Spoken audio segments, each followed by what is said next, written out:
Hello guys, तर स्वागत आहे तुमचं आपलं या यूट्यूब चॅनलवरती. मित्रांनो, चॅनलवर नवीन असाल तर चॅनलला सबस्क्राईब नक्की करा आणि अशाच नवनवीन अपडेट्स आपल्या चॅनलवरती पाहत राहा. चला तर मग व्हिडिओकडे वळूयात. तर आता आबा जे आहे ते इंद्राला म्हणत असतात की इंद्रा, सगळं ठीक आहे ना?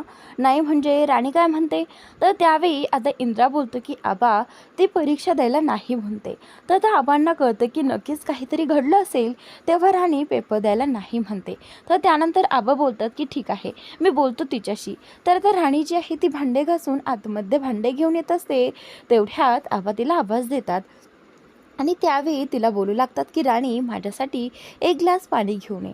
राणी बोलते की हो आबा, असं म्हणत ती पाणी घेऊन येते. आणि त्याचनंतर आबा विचारतात की मला सांग, परीक्षेचा अभ्यास कसा चालू आहे? हे बघ, अगदी जोमाने अभ्यास कर हां, आणि तू वकील झालीच पाहिजे. तर त्यानंतर इथे राणी लगेचच इंद्राकडे मुद्दामून पाहते, कारण तिला वाटू लागतं की नक्कीच यांनीच आबांना काहीतरी सांगितलं आहे. तर तेवढ्यातच राणी स्पष्टपणे बोलते की आबा, मी परीक्षा देणार नाही. तर त्यावेळी आबा बोलतात की पण राणी, असं का करते तू? हे बघ, असं करू नकोस. तर त्यावेळी आता इथे आबा तिला समजावून सांगत असतात.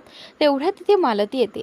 मालती येऊन आबांना म्हणते की हे पहा, तुम्ही तिला उगाचच डोक्यावर चढवून घेऊ नका हां, कारण तिने आत्तापर्यंत ती वकील झाली नाही आणि आता काय वकील होणार आहे आणि आपली केस लढणार आहे. हे पहा, हे सगळं हिच्या भरोशावर जर ठेवलं ना, तर आपल्यावर खूप वाईट वेळ येईल. फक्त हिच्यामुळेच आज सगळं काही असं झालं आहे. होत्याचं नव्हतं झालं आहे. हिच्यामुळेच आज आपल्याला या पत्राच्या घरात राहावं लागत आहे आणि आता मला हे सहन होणार नाही. किती दिवस आपण इथे राहायचं आणि कसं राहायचं? तुम्हाला माहीतच आहे, मी या सगळ्यात वाढलेली नाही आहे, त्यामुळे मला या सगळ्याची सवय नाही आहे. या सगळ्याने मला त्रास होतो. मला ती हे सगळं बोलत असते आणि हे फक्त ह्या पोरीमुळे झालं आहे. तर आता आपा बोलतात की हे पहा मालती, तुम्हाला तिचं कौतुक कधी करता येत नाही. दरवेळी तिचा अपमान करायचा, दरवेळी तिच्याबद्दल वाईट साईड बोलायचं, त्याशिवाय येतच काय तुम्हाला? तर त्यानंतर आबा मालतीला समजावून सांगत असतात. मालती म्हणते की तुम्ही देखील दरवेळी मलाच बोलता, जसं की दरवेळी मीच चुकते.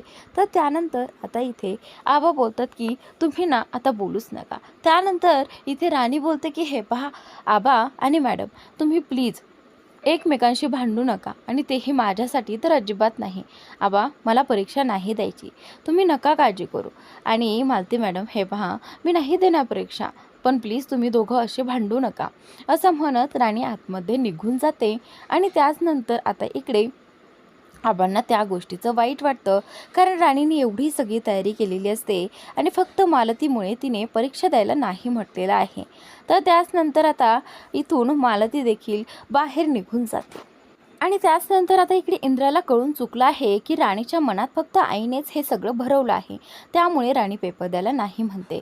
इकडे हा जो अजित आहे तो त्याच्या रूममध्ये आलेला आहे. तो चिडचिड करत असतो. तो म्हणत असतो की का का माझ्यासोबत सगळं खोटं वागलेत, सगळी नाती खोटी आहेत, सगळेच खोटे आहेत, कोणीच खरं नाही आहे, असं म्हणत तो त्याचं कपाट उघडत असतो.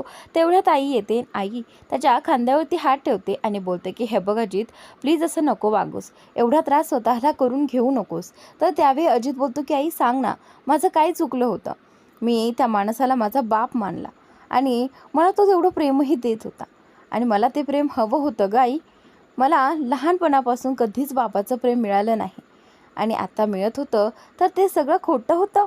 तर आता इथे रत्नाई बोलतं की हे बघ अजित, तुझ्यासाठी मी आहे ना, मीच तुझी आई, मीच तुझा बाप, म्हणून तू का नाही राहत? तर त्यावेळी अजित बोलतो की नाही आई, असं नाही होऊ शकत. तर त्यानंतर इथे अजित जो आहे तो थोडा इमोशनल होतो. अजितला आत्ता सगळं काही कळून येतं की ज्या माणसाने खरं त्याच्यावरती प्रेम केलं होतं, त्या माणसाला त्याने धक्का दिला. तर आता अजित स्वतःच्या तोंडून बोलू लागतो की आई, माझ्याकडून खूप मोठी चूक झाली आहे. आबांनी माझ्यावरती किती प्रेम केलं, त्यांनी माझ्या डोक्यावर मायेचा हात फिरवला होता आणि मी काय केलं? मी त्यांना धक्का दिला, मी त्यांना वाटेल ते बोललो आणि मी त्यांचा खूप अपमान केला. खरं तर मी त्यांना सल्यूट देखील मारायला लावला. माझं खूप चुकलं ग आई, मी खूप चुकलो. तर आता रत्नाई बोलतंय की खरं तर अजित, मीही तेवढीच चुकले रे. आपण विक्रांतवरती विश्वास ठेवला आणि पण त्याने काय केलं? सगळं काही खोटारडेपणा केला. तर त्यावेळी रत्नाईला देखील पश्चाताप झालेला असतो त्यांच्या वागण्याचा. तर त्यानंतर आता अजित आणि रत्नाई दोघेही जण पश्चाताप करत असतात. इंद्रादादा आणि राणी वहिनी आत्ता देखील त्या दोघांना त्यांची किंमत कळायला लागली आहे. आबांनी त्यांच्यासाठी काय काय नाही केलं हे देखील रत्नाईला आता आठवू लागतं. खरं तर रत्नाईच्या मनात असं काही नव्हतं, पण या सगळ्यांमुळे रत्नाई देखील त्यांच्यासोबत असायची. त्यामुळेच आता त्याचे परिणाम खूप वाईट झाले. तर आता इकडे हा अजित जो आहे तो बोलतो की आता नाही, आता बस झालं, असं म्हणत तो कपाट उघडतो. रत्नाईला वाटतं की तो काय करतो आणि काय नाही. तर त्या कपाटातनं त्याने दारूची बॉटल घेतली आणि रत्नाईला दिसते की ती दारूची बॉटल आहे. रत्नाई बोलते की अजित तू काय करतोयस, ही बॉटल तू का घेतलीस आणि तू कपाटात का ठेवली आहेस? हे बघ अजित, ती बॉटल माझ्याकडे दे. तर आता अजित म्हणत असतो की नाही आई, आता मी ही बॉटल कुणालाही देणार नाही. तर आता इथे रत्नाईला त्याने धक्का दिला आणि ती बॉटल उघडून त्याने लगेचच प्यायला लागला. तर आता इकडे रत्नाईला खूप मोठा धक्का बसतो की अजितला ही कसली सवय लागली आहे. तर आता इथे अजित बोलतो की तो खोटारडा बाप होता, पण त्याने मला जीव लावला, पण या नात्याने काय केलं, नेहमी खोटेपणा केला आहे, असं म्हणत आता तो लगेचच तेवढी बॉटल संपवतो. इकडे आता रत्नाईला खूप वाईट वाटतं की अजितला ही खूप वाईट सवय लागली आहे. इकडे इंद्रा राणीचं बुक घेऊन बसलेला आहे. राणीचं लॉचं बुक घेऊन तो वाचत असतो आणि मुद्दाम तो चुकीच्या पद्धतीने वाचत असतो. तर राणी ते सगळं ऐकत असते. राणीचे कानं इंद्राकडेच असतात. राणी बोलते की सर तुम्ही काय करताय, तुम्ही चुकीच्या पद्धतीने का वाचताय हे पहा सर, आणि तुम्ही का वाचताय, मेन म्हणजे तुम्ही वाचूच नका ना, तुम्हाला काय करायचं त्या पुस्तकातलं वाचून. तर आता इथे राणी 1-2 वेळा इंद्राचं ते वाचलेलं ऐकते आणि ऐकल्यानंतर ती इंद्राच्या जवळ जाते. तर आता इथे इंद्रा तो वाचतच असतो. राणीला खूप इरिटेट होतं, कारण तो चुकीच्या पद्धतीने वाचत असतो ना. राणी जवळ जाते आणि ते पुस्तक घेऊ लागते. तर त्यावेळी इंद्रा बोलतो की राणी तू काय करते, हे बघ मी वाचतोय ना, मग तू मला का अडवतेस. तर त्यावेळी राणी बोलते की तुम्ही काय करणार आहात. तर इंद्रा बोलतो की हे बघ राणी, तुला जर वकील व्हायचं नसेल तर मी होणार वकील, मी करणार लॉचा अभ्यास. तर त्यावेळी राणी बोलतं की हे पहा सर प्लीज असं करू नका आणि शांत बसा तुम्ही, ते पुस्तक माझ्याकडे द्या. तर राणी आणि इंद्रा दोघेही जण ते पुस्तक एकमेकांकडे खेचत असतात. त्याचवेळी तिथे आता मालती येते. मालती आल्यानंतर मालती इंद्राला बोलते की इंद्रा तू काय करतोय आणि काय नाही ते मला चांगलंच कळतंय. मी बाहेर बसलेले होते आणि मी सगळं काही ऐकलं आहे. प्लीज हे सगळं करू नकोस, याने काहीही होणार नाही. मालतीने त्याला थांबायला सांगितलं आहे आणि इंद्रा देखील तिथेच गप्प बसलेला आहे. तर आता मालती म्हणत असते की मी तुला शेवटचं सांगते, पुन्हा मी तुला सांगणार नाही. तेवढ्या तिथे आबा येतात आणि मान खाली घालून तिथे खूप सॅड पद्धतीने बसतात. तर आता मालतीला दिसतंय की आबा खूप दुखावले आहेत. काय झालं असेल, असे गप्प गप्प का बसलेत. तर तेवढ्यातच मालती विचारते की अहो काय झालंय, तुम्ही असे शांत का बसलात. तर त्यावेळी आबा एकही नाही बोलत आणि त्यावेळी राणी बोलते की आबा तुम्ही ठीक आहात ना, काय झाले. तर त्यावेळी तुम्हाला त्रास तर होत नाही ना काही. तर आता आबा बोलतात की नाही राणी. तर आबा लगेचच सांगू लागतात, काही दिवसांपूर्वी एक डीलर आला होता आणि त्याने मला काही दिवसांची मुदत दिली होती.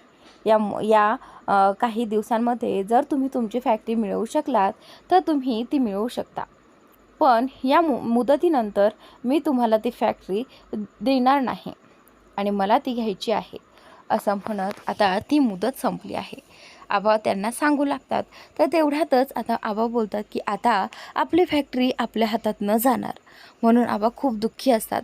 तर मालती लगेचच डोक्याला हात लावून घेते आणि बोलते की अहो तुम्ही त्यांना आणखी मुदत मागायची ना, तुम्ही त्यांच्याकडे काही थोडंसं बोलायचं ना. तर त्यावेळी आता इथे मालती खूप काही बोलते. तर इंद्रा आणि राणी सगळं काही ऐकत असतात आणि त्याचवेळी आता मालती बोलते की बघ आता दादासाहेबांना घराबाहेर काढून काही फायदा झाला आहे का आपला, उलट ते सगळेजण तिथेच राहतात आणि आता आपली फॅक्टरीही जाणार आहे, म्हणजे आपण एवढं सगळं करून त्याचा काहीच उपयोग झाला नाही आहे. मालती आता याचं खापर देखील राणीवरती फोडते. तेवढ्यात आबा उठतात आणि मालतीला बोलतात की मालती तुम्ही जरा गप्पच राहा.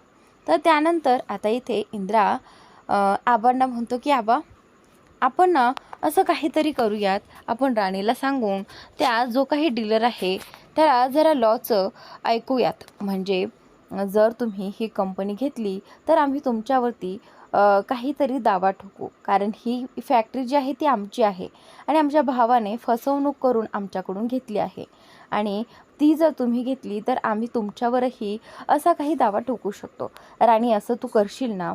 तर आता राणी बोलते की सर जर आपल्याला विक्रांत सरांनी फसवले तर आपण त्या माणसाला समोरच्याला नाही फसवू शकत ना, आपण खोटं नाही बोलू शकत. आणि तसंही मी वकील नाही आहे आत्ता, तर मी काहीच करू शकत नाही. तर आता मालती बोलते की घ्या. म्हणजे आता हिला जरा वेळ खोटं बोलायला सांगितलंय, तेही तिला करायचं नाही आहे आणि तेही आपल्या भल्यासाठी.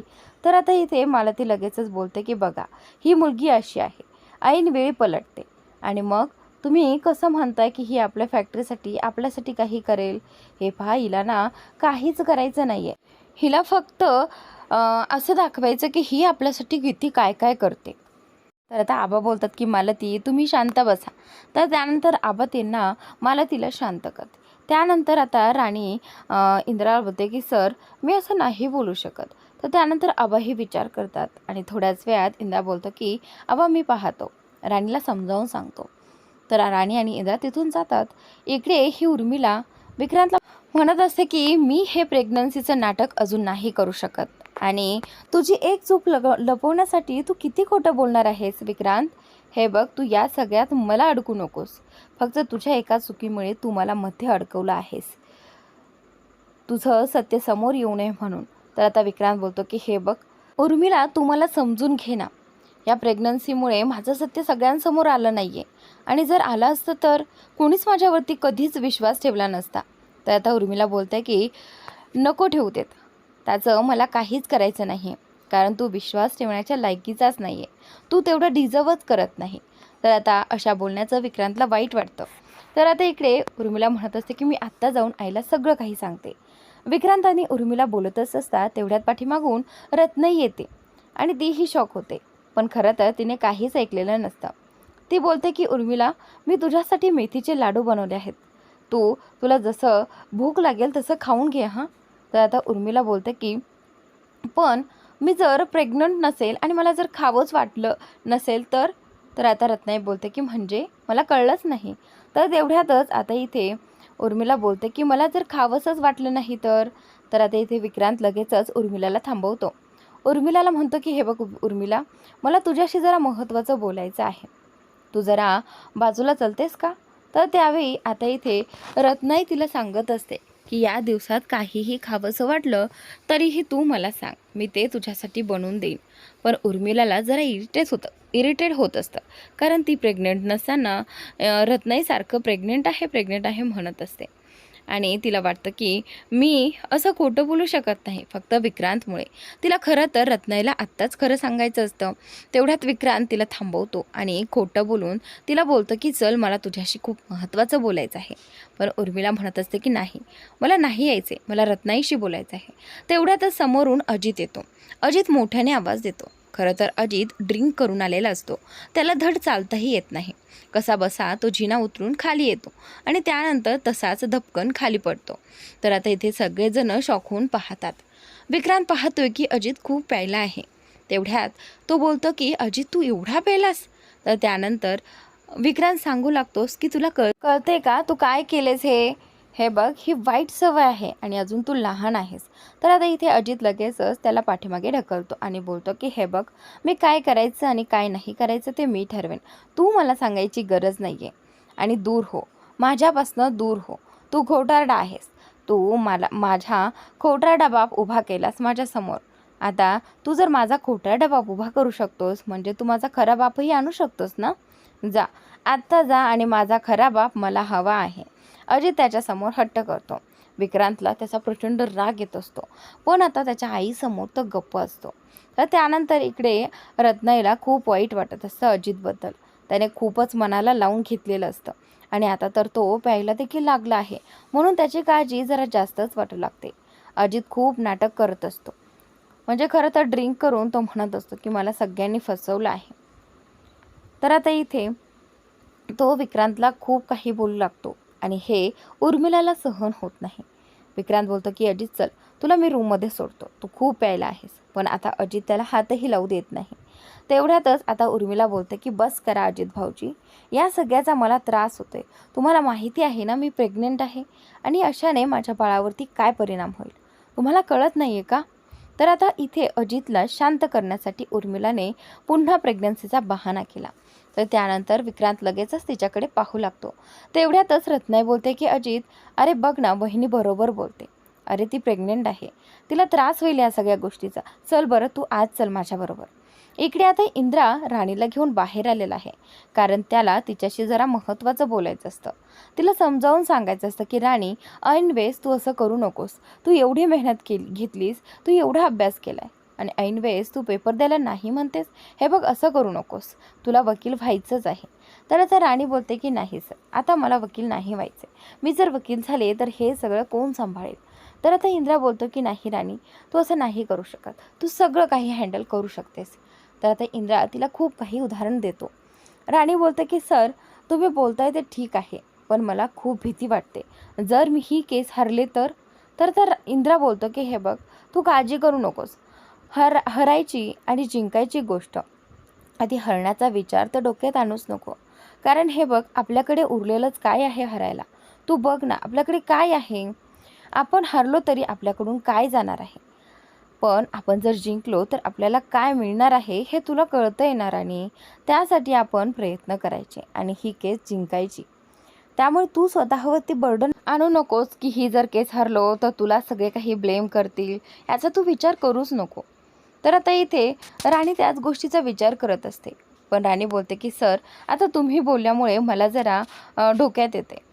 पण सर, तुम्ही माझ्यासोबत असाल तर मी नक्कीच काहीतरी करू शकेल. तर आता इंद्रा बोलतो की राणी, तू सगळं काही करू शकतेस आणि मी कायम तुझ्यासोबत असेल.